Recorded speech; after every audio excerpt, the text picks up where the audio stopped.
Hi, this is Linda Shea with Drilling Contractor. Today I'm reporting from Milan, Italy at the 2018 IADC International Well Control Conference. And I have with me Thomas Selbeck with Add Energy, who gave a presentation at the conference today. Thomas, thank you so much for being here. Thank you, Linda. It's a pleasure to be here. So can you tell us what are spill drills and what are some lessons you've learned about these types of drills? Yeah, I'd like to start with a little analogy from everyday life to illustrate that. So you can ask someone if they have a fire extinguisher in their house, and hopefully they will say yes. And then you ask them, do you know where it is? And again, hopefully they will say yes again. What we've seen before Macondo particularly was that in the oil industry, it was kind of like if you ask them that question, it was, no, we don't know where it is, but we'll find it when we need it. So spill drills are about being prepared. A spill drill is an exercise where we assume that a blowout actually has occurred. So the intention of the spill drills is to train the personnel to take a rapid but also correct action when the unthinkable happens. So they are prepared for it during extensive training. You asked what is the most important experience we've taken with us. What we're seeing is that drilling engineers that usually participate on these spill drills, they're very good at drilling wells in a safe manner. They're not that used to dealing with high flow rate hydrocarbons, which a blowout is.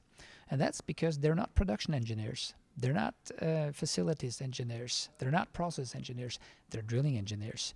So we find that it is important to train them into being more competent in the area of transient fluid behavior, which is actually what we see when we try and stop a blowout, whether it's through a relief well, a dynamic kill through a relief well, or simply through capping a well and doing it via a soft shut-in.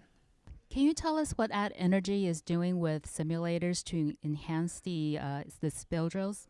Yeah, Add Energy uses a multiphase simulator, a transient simulator called Olga Well Kill. And we are very confident that this simulator is tailor-made for source control operations. And the reason I can say this is that we've used Olga Well Kill for more than 80 live incidents worldwide. And we've seen that it actually delivers the correct results. The other simulator is not something that we deliver. It's the VROV, the virtual ROV, is delivered by Canadian company GRI Simulations, and the VROV can be used for many purposes, and one of them is to illustrate what happens when you're actually using ROV to control the capping stack during a source control operation, such that the engineers that operate the ROV and the drilling engineers who take the decisions, they can get a much more real-life experience out of the source control exercise. And can you kind of briefly walk us through the major steps of a spill drill? Yeah, the spill drill with the source control part that we participate in can divide it into a few steps. First, you have the incident notification phase, where you actually notice that there's a blowout. And you gather the team, and you assemble them, and you establish a command center. So that's the first step. Then you have the second phase, which typically would be identifying and diagnosing what has actually happened, where you would gather data, reservoir data, casing data. You would analyze what has actually happened, what is the damage, and where does it flow.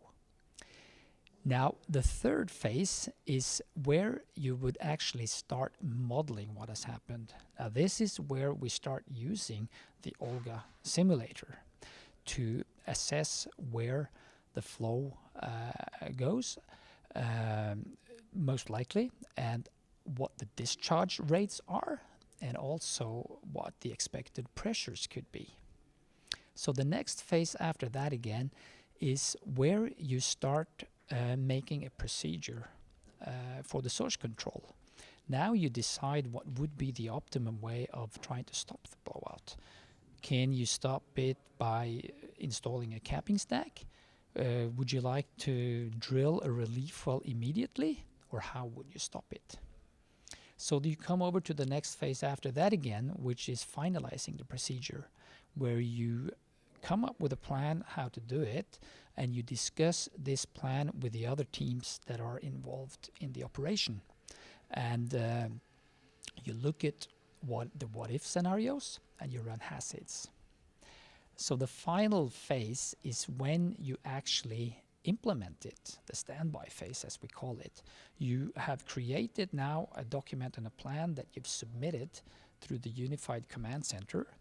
And as you implement the operation, you monitor what's happening, you monitor the shut-in pressures, and you are prepared now to take action if what you see is deviates from what you were planning to see. So that's basically, in short, what a source control operation is. Well, thank you so much, Thomas, for being with us and sharing with us your insights about spill drills. My pleasure, Linda. And thank you, viewers, for joining us on drillingcontractor.org.